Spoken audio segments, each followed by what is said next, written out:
हाँ तो बच्चों, अब हम इसमें द्विबीजपत्री पर्ण की संरचना का अध्ययन करेंगे।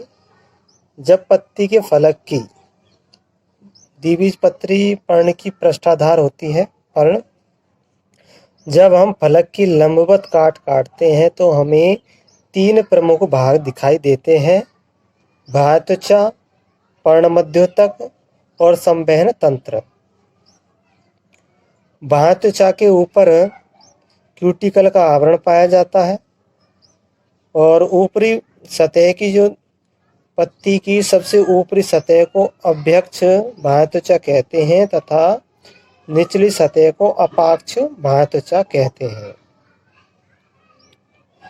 दोनों यानी कि पत्ती की दोनों सतहों पर ऊपरी और निचली त्वचा पर क्यूटिकल का आवरण होता है।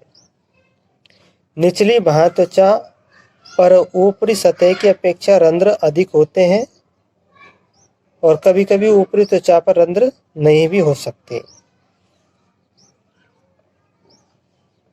ऊपरी तथा निचली बाह्यत्वचा के बीच के स्थान में सभी ऊतकों को पर्णमध्योतक कहते हैं।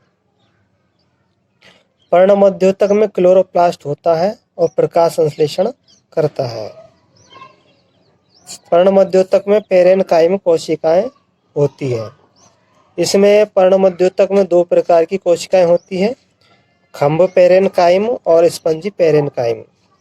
खंभ पेरेन्काइम की कोशिकाएं ऊपरी बाह्यत्वचा के बिल्कुल ठीक नीचे होती है और इसकी कोशिकाएं लंबी होती है। ये लंबवत और समांतर होती है। स्पंजी पेरेन्काइम कोशिकाएं खंभ कोशिकाओं से नीचे होती है और ये निचली बाह्यत्वचा तक होती है। हम पढ़ रहे थे स्पंजी ऊतक में। स्पंजी ऊतक की कोशिकाएं अंडाकार गोलाकार होती है और इन कोशिकाओं के बीच में खाली स्थान पाए जाते हैं जिनको हम वायुगुहिकाएं कहते हैं।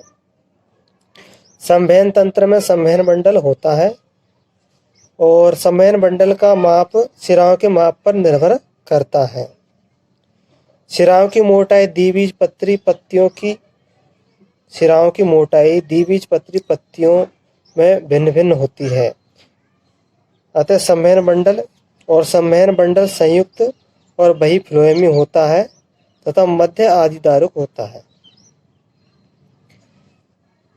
बही फ्लोएमी का मतलब फ्लोएम बाहर होता है और मध्य आदिदारुक मतलब केंद्र की ओर मध्य की ओर प्रोटोजाइलम होता है।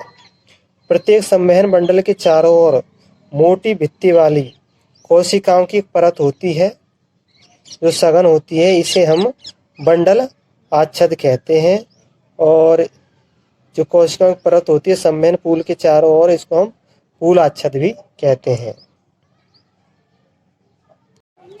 यह है पर्ण की संरचना, द्विबीजपत्री पर्ण की संरचना।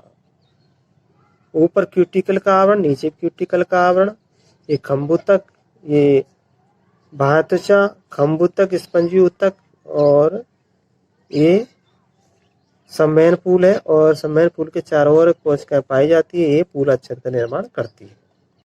अब हम देखते हैं समधि पार्श्व पत्ती को हम एक बीजपत्री पर्ण भी कहते हैं।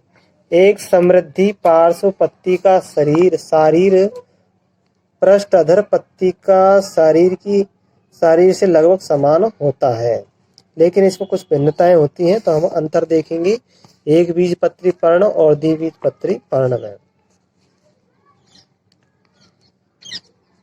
ऊपर तथा निचली बाह्यत्वचा एक समान क्यूटिकल होता है, यानी कि ऊपरी और निचली बाह्यत्वचा पर एक समान क्यूटिकल का आवरण होता है। दोनों सतहों पर समान रंध्र पाए जाते हैं। घास में ऊपरी बाह्यत्वचा पर कुछ कोशिकाएं लंबी खाली तथा रंगहीन होती है। इन कोशिकाओं को अर्ध आवर्धक कोशिका कहते हैं। जो घास में रंगीन और खाली कोशिकाएं होती है, लंबी कोशिकाएं होती है, इनको आवर्धक कोशिका कहते हैं। जब कोशिकाएं स्फीत होती हैं तो मुड़ी हुई पत्तियां खुलने लगती है और ये बाष्पोत्सर्जन की अधिक दर को भी रोकती है और जब बाष्पोत्सर्जन कम करना होता है तब पत्तियां मुड़ जाती है। एक बीजपत्री पर्ण में शिरा विन्यास समांतर होता है। जब हम पत्ती की लंबत काट देखते हैं तब इसमें संवहन मंडल का माप भी एक समान होता है।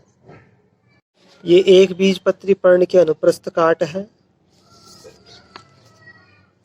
और ये एक बीजपत्री पर्ण के विषय में जो है वो ये है, और ये द्विबीजपत्री पर्ण की विषय में है।